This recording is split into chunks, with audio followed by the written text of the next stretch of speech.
Wow. As entrepreneurs, we want to make a huge difference. And it's challenging out there. There's a lot of noise. Well, I have a remarkable entrepreneur that's going to join us today, and he's going to share with us a roadmap of how you can take wherever you are today, whether you're kind of in a new startup phase all the way up to an extremely mature business, how you can take it through maximizing value as well as accelerating that. And he's the CEO of a digital agency. He's got a concierge, what I call influencer service, a really fractional CMO, Chief Marketing Officer. And he's got a very much an educational bend on him. And I met him at Joe Polish's Genius Network. And it's someone who I wanted to get to know better because he's working with some of the top people in the world and in this market. And I wanted you to meet him as well. I'm John Bowen. I'm the co-founder of AESNation.com, and we are here all to help you accelerate your success. So make sure you stay tuned because you do not want to miss this. Ordinary success? No way. You want amazing, remarkable, exceptional breakthroughs. Dig deep. Think bold, drive hard, watch yourself soar beyond your dreams.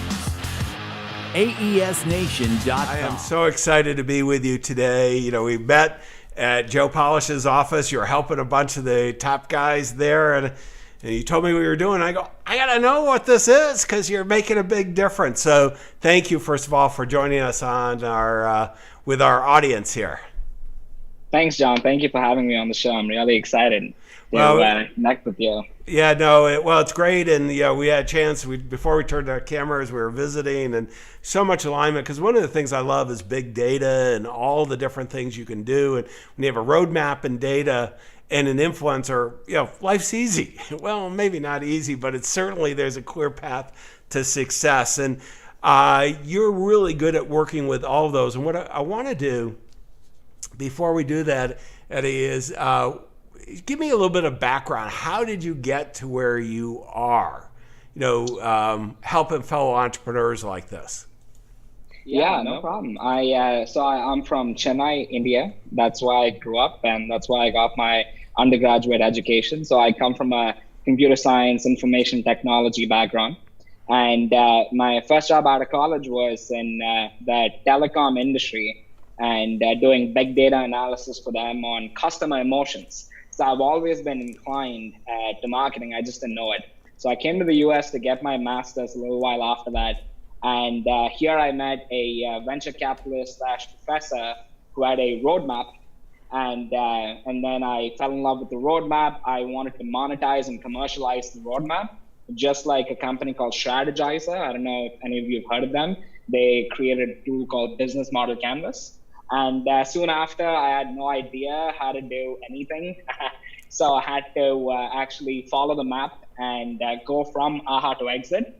Hence, I started SCI Creations. This was 3 years ago, and now SCI Creations does marketing for different influencers in different subsectors.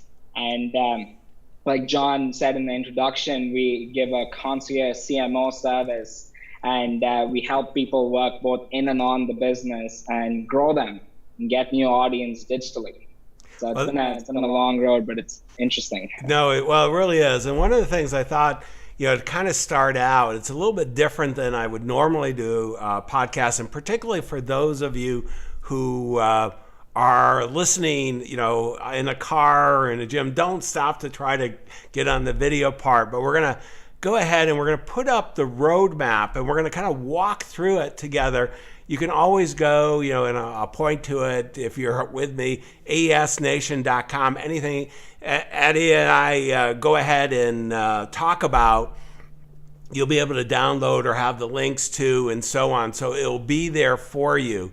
And, this is something, to me, this is really important for all of us as entrepreneurs to take a step back a bit and really think through, kind of the step-by-step process. And at each of these junctures, I always call them, they're wobble points, because many of us wobble and fall off. And you can create tremendous value. We're really privileged to have this opportunity. I've been able to go full cycle on a few businesses, a couple that were fairly significant. And what learning lessons. And, as I was looking at this map, I was going, I wish I had gotten this map when I started. So, why don't you set the stage for the map, and then I'll put it up on screen. Yeah, no problem at all. So Aha to Exit is a startup roadmap. A professor from ASU, he's also a venture capitalist. His name is Aram Chavez. So he came up with the map about 7-8 years ago. And basically the idea behind the creation of the map is that there's a process for everything. There's a process to go to the moon. There's a process to make your waffles. There's a process behind everything. And startups, even though it's the hardest thing you can do in life, but it doesn't mean it has to be insanely complicated. So that was the origin of the map, really. And the map really outlines the steps that you have to take if it were to be sequential on going from that moment that you either say, this is the best idea I've had in my life, or say to yourself, I'm going to be independent and create a company on my own, or whatever that moment is for you. What's the next thing you have to do? And the thing you have to do after that, because the biggest problem with innovators becoming entrepreneurs is that you don't know where to start. People always start with probably thinking about mission and vision statement, right? It's very common, but there has to be a process. And this startup map gives you that process to go all the way from just an idea to creating a business around it, because as most people don't realize, there's a significant difference in creating a product versus creating a business. And this map teaches you both. Well, and this is, I think important for everyone. One of the things that happens, even if you've got a mature business, it's going, well, I have one business, it's, pretty mature. And at the same time, you start new opportunities, and bringing them out, it's really easy to do them foolishly and waste an awful lot of money. And this is a roadmap to do it. And it's, we can always focus on, one or two things. But if we really, as we were getting ready for it, we talked about Stephen Covey, begin with the end in mind. If we're clear, one of the clear things as entrepreneurs we all should be thinking is designing the business for sale. Even if you don't want to sell the business, someday you're not going to be here. So somebody's going to sell the business, and let's design it on, to be successful on purpose and have that option, because you never know. I've had a couple of businesses where I really didn't want to sell, and then I got offered ridiculous amounts of money, and I still didn't want to sell, but I had partners that did, and I didn't have a controlling interest. So that's a different discussion. But Eddie, let's dive into the map, and let me pull it up on the screen for those of you who are on video. Okay, let's take a look at this chart. I mean, there's a lot going on here, and start with the aha moment, and then, when I start businesses, I want them to go straight up. I don't care left or right, they go up. And I'm looking here, there's a lot of flat line going on. Yeah, no, it definitely is. The map is shaped the way it is because you're actually not, I don't mean to sound harsh, but you're not actually worth anything until you get to step 6, until you get the validation from what we call like the cult.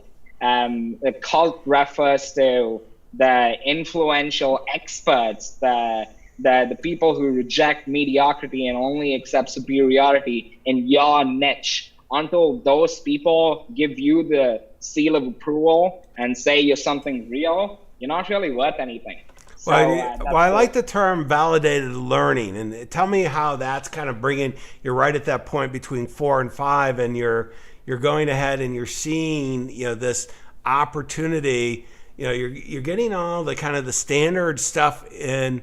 I always look at this as kind of proof of concept. I'm in Silicon Valley. So, to me, and I used to be in venture capital as well. And, if you don't have if you're doing a startup, you don't have $1 million of revenue, To me, Yeah. that's validated learning, proof of concept. You've been able to Yes. figure out the market however you got that. But, it's different in every business. And why don't you just touch on that if you would? Yeah, no problem. It's as you can see, we're also big fans of the lean methodology and the lean startup, hence the loop over there. And it signifies that people get stuck between step 4 and 5. As you can see, there's a loop between 4 and 5, and that's the validated learning loop. And because you create your prototype as quickly as possible, get it out there to the influencers, test it. And if it doesn't work, you go back to your MVP. And that's the stage of your build, measure, learn. And the faster you iterate and the faster you eliminate what doesn't work, you can get to what works quicker. And that's when you truly pass the beta and go to the next step. Well, let's pass the beta. We're going to assume that we did that really quickly, effortlessly, which both you and I know that's not the case usually. Not at all. Yeah, matter of fact, I want to just bring in, I recently started a membership program about a year ago, and the business plan, I got to tell you, it was really beautiful. And, we had all the classic stuff you would think and everything else, and I'm a big believer in pro formas, financial guy. We had it all modeled out how it was going to work. And guess what? It didn't work that way. And as a matter of fact, we've got a really different part of the market. And it took us about a year to get proof of concept for $1 million of revenue. And now we're scaling it up, and, it's a phenomenal business. But you want to, this is one of the reasons why it's flatline in the beginning. You want to take the time. You don't want to have a lot of capital. You don't want to dilute yourself during this period. And it's a great way of getting it together. But let's say we got it working. We've got, the pricing, the validation. It's starting to come together. And now we're moving out and, looking at some of the intellectual property, getting the right people around us, maybe with some capital, depending on how much we need. And we're ready to shoot up. How do we kind of make that turn and really make it happen? So, these days, it's not having a digital presence to your business is definitely something that can hurt your business in terms of growth. For most businesses, I would say, not for all businesses. So scaling and finding your customers digitally, I would say, is one of the fastest way to grow. And with all the different mediums out there and all the different marketing tactics that you can use, I would say leveraging information marketing and diffusing in social media platforms is the best way to grow in this day. And what do you mean by diffusion? What is that? So diffusion is basically, in the customer adoption curve, you first have the innovators and in the bell curve, and then right after innovation of diffusion from, very much. Yeah, finish that, because I think this is one of the biggest points. I make it all the time. I didn't see the context when you said social media. One of the biggest challenges we all have is getting that kind of very innovative. Jeffrey Moore did a really good book, and I'm forgetting the name of it, and I think it's Edwards who wrote the big, thick book on diffusion of innovation. But this is a really, Jeffrey Moore was crossing the chasm. And to me, I talk about this all the time with my corporate clients, that the big firms, they want to get something out and change the big ship moving.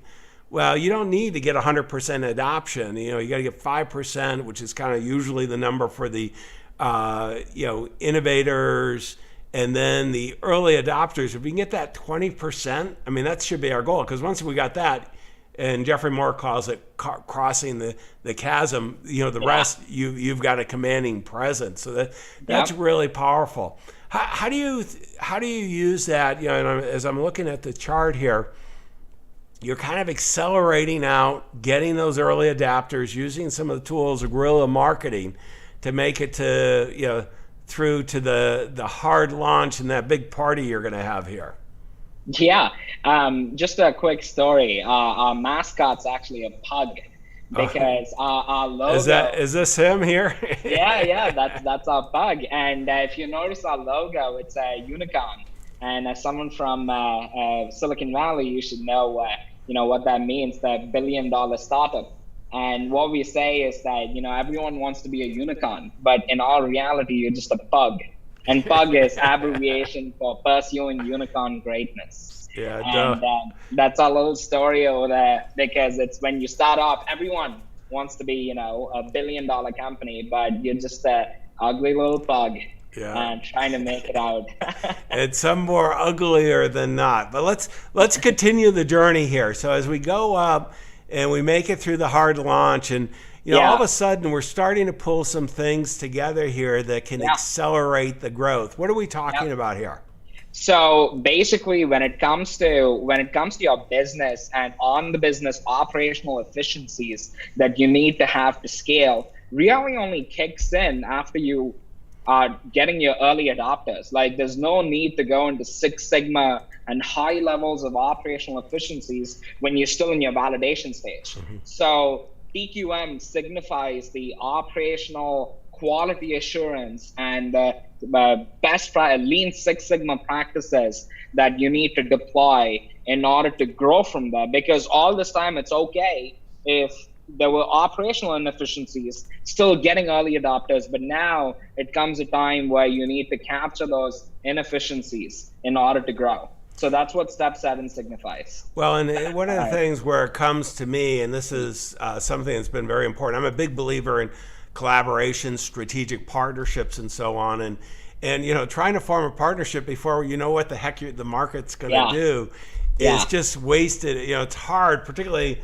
Normally I'm working with big corporate partners, Fortune 50 type financial service firms, and, trying to put a partnership together. In worst case, you actually do it before you know what you're doing, because you have to come back and really change it. And so this can be a dangerous spot if you're not careful.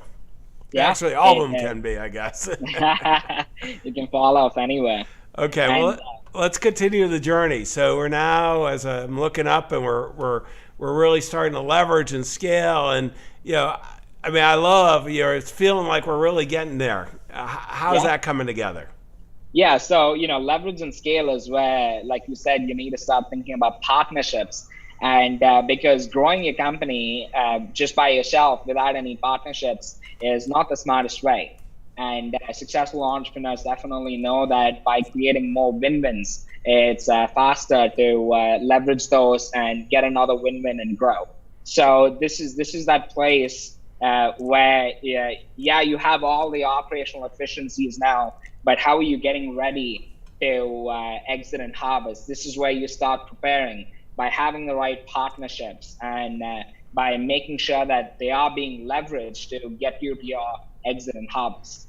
Well, and this is, and this is going back to the begin with the end in mind, because, one of the things, even if we're not going to sell, is having that exit and harvest. And so often the strategic partners that we bring in can be, that help us accelerate the success are the likely candidates to buy us along the way too. So, you want to look halfway decent when you're, it's okay to see some of the sausage being made, but you don't want it all over the floor and everything else. But as we look at this, and we've now got this unleashing the stored value of the enterprise and racing up through, if we need mezzanine financing to take off. How are we doing that?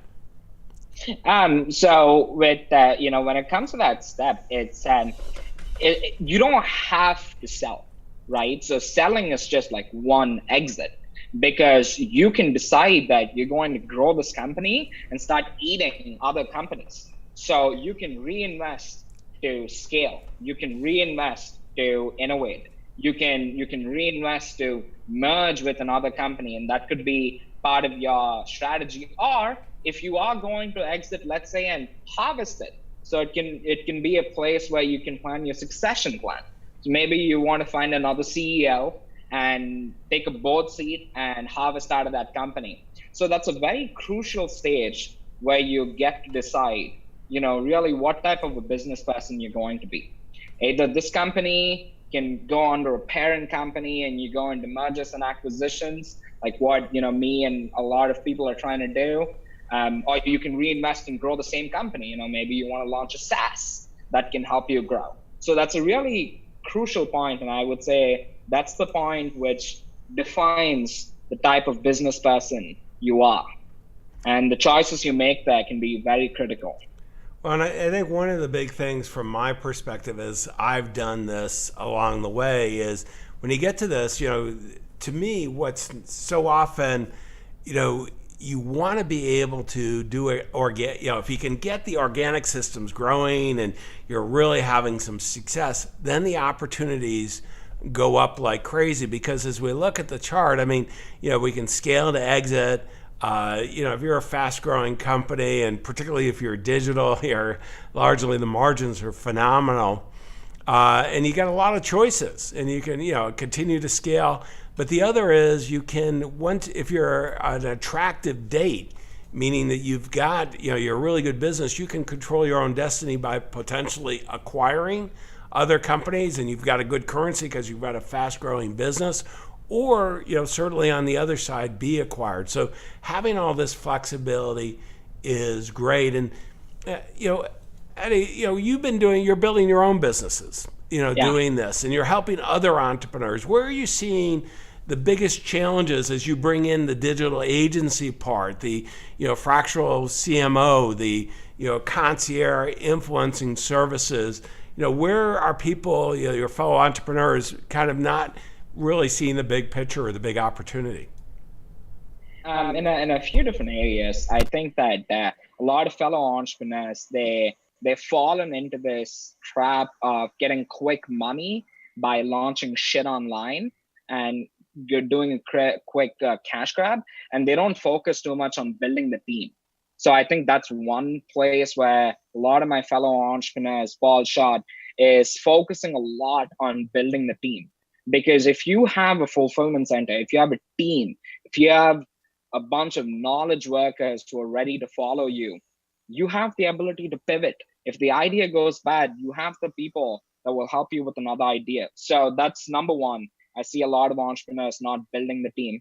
And number two is I feel a lot of entrepreneurs don't understand the difference between in the business and on the business. It's really critical to know the difference. And one could go into detail and talk for hours and hours about the difference.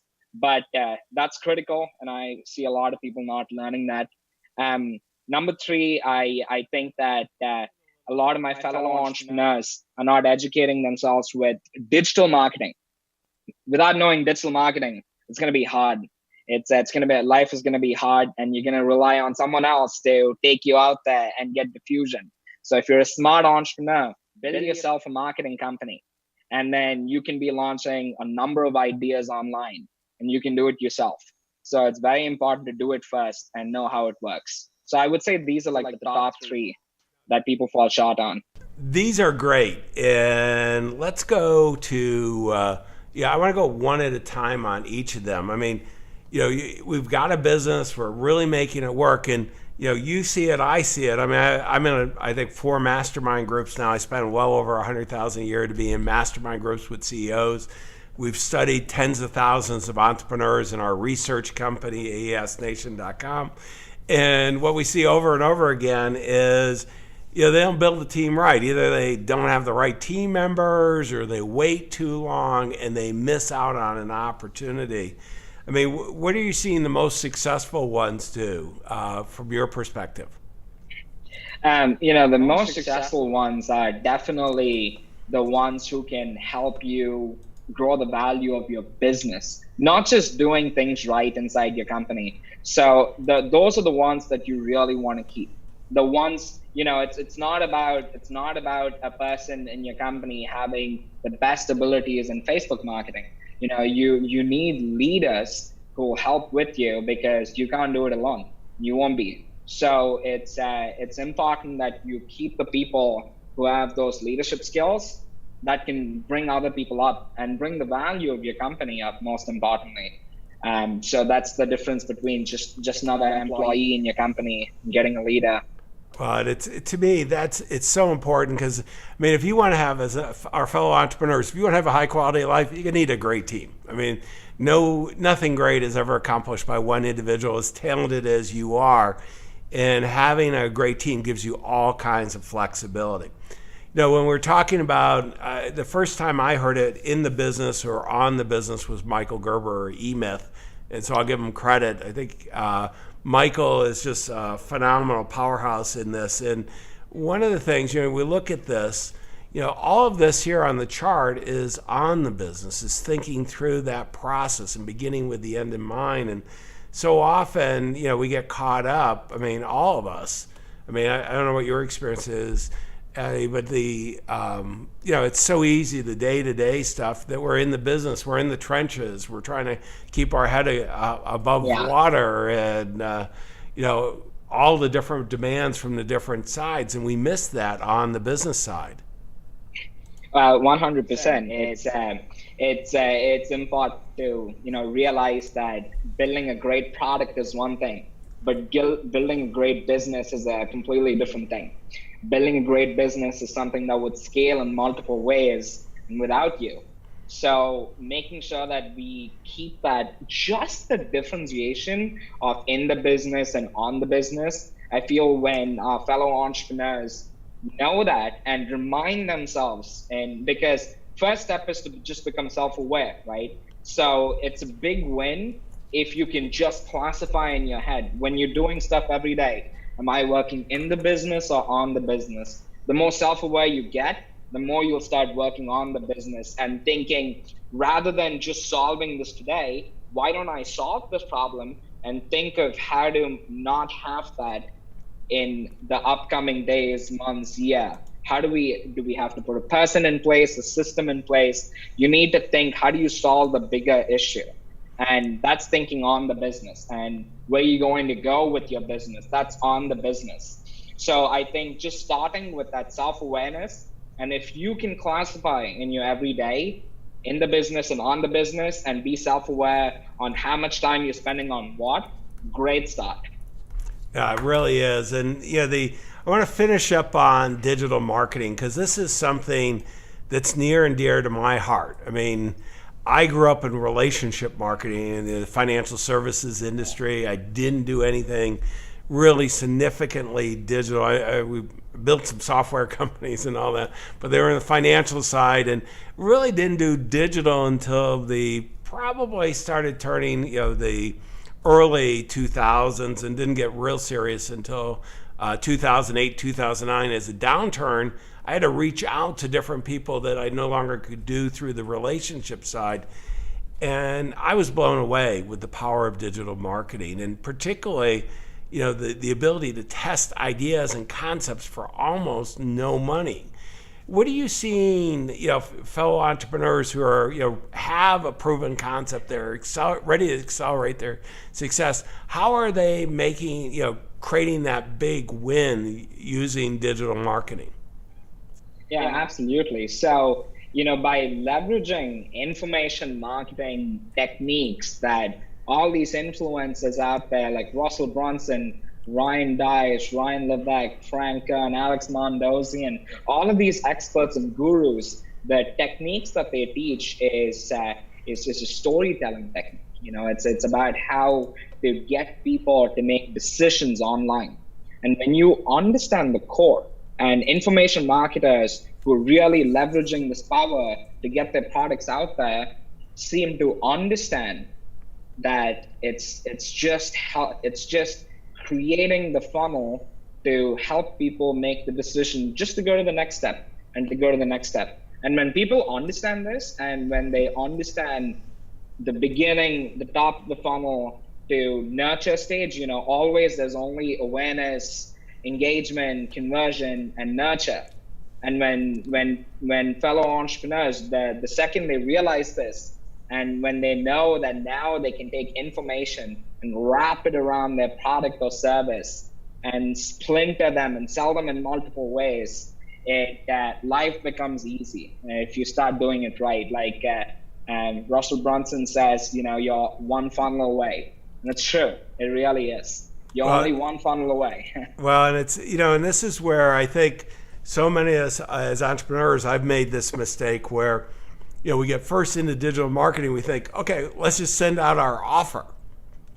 And we forget about all the classic marketing that we need to do of making sure it's a qualified market, nurturing them, bringing them along. I could probably use a dating analogy, but the thing that the power of digital marketing that has been so amazing to me is the ability at the statistics at every step of the way. So, whether you're using, your advertising, paid traffic, organic, whatever you're doing, you can see exactly. I mean, we do probably 100 webinars a year. I know exactly at every step of the way, every data point, every, kind of conversion at each step. And that adds so much value to making sure we're making, good decisions. I mean, what are you seeing, is there a commonality among the entrepreneurs you're working with on on the digital marketing, where they're getting their first successes and then later, or is it pretty much custom to each group? With a lot of it, it is custom, but then there are few people who have higher probabilities of success. You'll have a higher probability of success when you actually have a good product. A lot of people think that just because you know information marketing, you don't have to focus on building a good product. Those people don't win. That's something that I see happen again and again. And another thing which is important is these entrepreneurs win when they know that it's about testing, and it's about testing fast. It's not about prepping for 7 months straight to launch one funnel. It's about relaunching and testing different little points and A/B testing. So understand A/B testing and understand validated learning and how fast you need to iterate. They win. The time it takes might differ amongst them, but those are the people who are actually winning. Well, tell us, I want to kind of go into resources and, your firm. What do you do for your entrepreneurs that you have the privilege of working with? So almost most of the time it's building funnel stacks. So funnel stacks consist of running ads in different platforms and channeling the traffic to funnels. And these funnels can be landing pages, it can be Facebook Messenger bots, whatever it might be, and then creating return paths for people to come back. And those are retargeting ads and emails and such. So this is the majority of what we do. We take information products like membership academies, or it can be subscription boxes or whatever that might be, and create these funnel stacks to sell them. Now, if someone comes in and let's say they don't have a brand and they have something important to sell, we first help them build a brand. And when someone comes in with a really good brand but don't have a product to sell, we help them create the product to sell. But majority of it is creating these funnel stacks and selling products online and creating passive income, if I should say. That word is overused, but I found it's not as passive as I'd like it to be. It's not. It's going to cost you. You're going to be paying some guys and girls to manage the whole thing, and it's and you need to take time too. But yeah, that's what we do. Okay. So tell me a little bit about your website, and I've got it up on the screen now. Somebody wanting to work with you, because this is really, this is to take the business full cycle and use the digital agency and use it well. Because a lot of times we think, well, if we just write a check, that works. Unfortunately, you and I know it doesn't. So tell us a little bit about the website and contacting you. Yeah, no problem. So yeah, anyone who wants to work with us, there's a contact form in this web page that you can fill out, and you'll hear back from us. But what's important to know is that like John just mentioned, it's not like you're going to give a check and magically something just starts working. So there's a process we go through to qualify if this actually will be a right fit, because there are some qualities in a business you just need to have to win in digital and information marketing. And if you don't have the qualities of creating content, it's gonna take longer and harder. So you can contact us through our website, and we'll go through a qualification process. We'll let you know where you are in your business in terms of the startup map. This is also where it comes in handy. We can point out and say where you are, and we can also point out and say things that you've missed, and we can ask you to tell us you've missed in the map, and then we'll strategize on what you need as a business and how long it's going to take to start seeing some results, because as John might know, results won't just come if you hire a marketing agency. It's going to take investing. Well, and I've written some of those checks along the way, and I've learned really clearly, it's a partnership, and you got to find the right partners. And I know many of my peers have hired you, and that's why I wanted to get together with you. But let me do a wrap up on the key takeaways. And one of the things that I want to just put back up on the screen is the roadmap, the startup map from aha to exit. This is something, and if you're in the car or you're at the gym, come back to AES Nation, again, just, the aesnation.com, and you can do the download.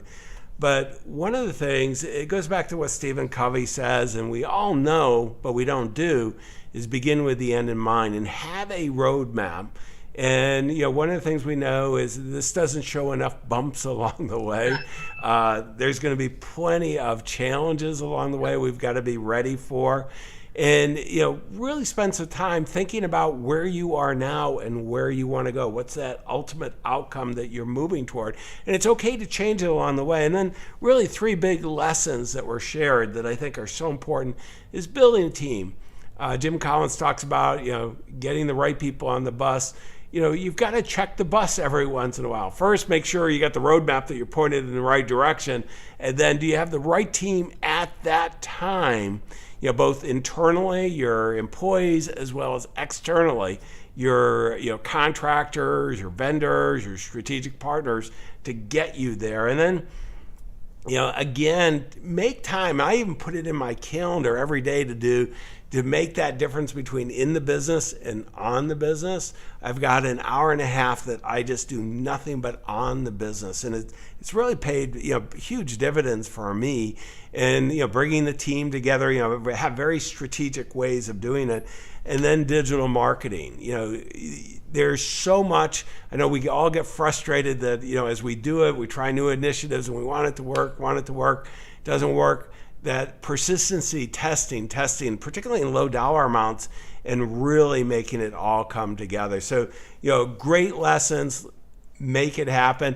Eddie, I want to thank you again and encourage everybody to go aesnation.com, get all the show notes, the transcript, all the download, as well as the links so that you can get all the information we talked about. And remember, your clients, your future clients, and that exit, it's waiting for you. Don't let it down. Wish you the best of success.